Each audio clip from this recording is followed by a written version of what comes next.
Meanwhile, Herod in his palace had heard all the strange happenings in his kingdom. He had heard that a virgin had given birth to a child. He had heard how old Simeon in the temple had declared that the child would be from God and that he would be the deliverer of Israel. He had heard how old Anna had also added her testimony that the baby is from the Lord and would be the deliverer of Israel. The shepherds too had naturally babbled about their supernatural experience. Herod quite reasonably began to feel vexed. "Is the king going to arrest us?" asked Joseph when Samuel told him about it. "Very likely, I'm sorry to say," grunted Samuel. "This Herod is now afraid of his shadow, but he is a lot more afraid of a rival to his throne, and that's what he is likely to consider your child if he takes the story seriously." Spies of the revolutionary movement, still working as servants in the Herodian palace, had heard with their own ears and seen at first hand exactly what had happened.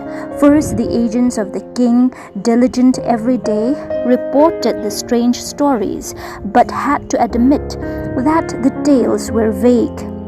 They had learned nothing circumstantial, not even the names of the father and mother.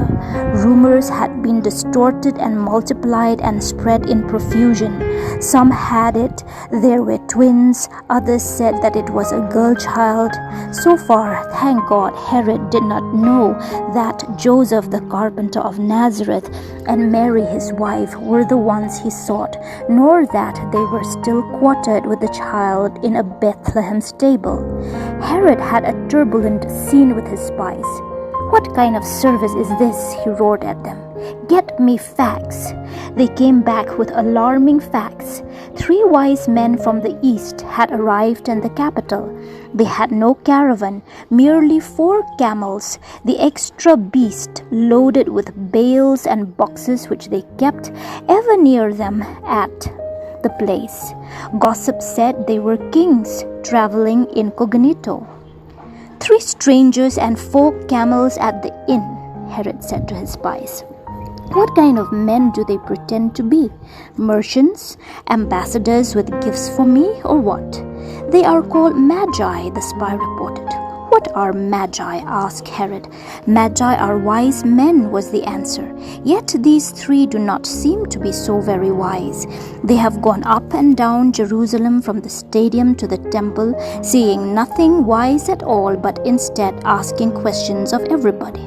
"What questions?" asked Herod. The spies gulped and flushed and cleared their throats in fear. "What questions, fools? Speak up, or I'll have you flagged and flogged," said Herod. "They are asking about the birth of a fabulous child who is to take the throne of Israel.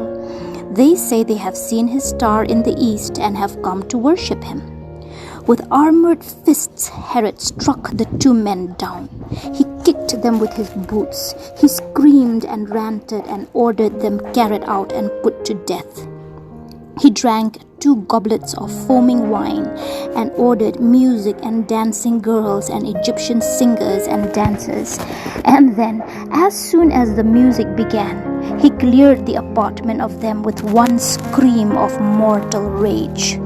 Gasping, he lay on a couch for an hour, fanned by a tamarisk boy who was a spy of Samuel's resistance group. Later, when he felt calmer, Herod talked with Nisus, his secretary, who knew more about Magi than the spies. "They can do wonders, those people," Nisus declared. "Are they sorcerers?" asked Herod. "They are holy men in their own land, priests of Eastern occultism. They are capable of understanding the past and of foretelling the future." "So," exclaimed Herod, and the tone came from the belly, "Bring Annas and the chief priests and the scribes to me." But when these worthies responded, he decided to talk with Annas alone. They understood each other's ways.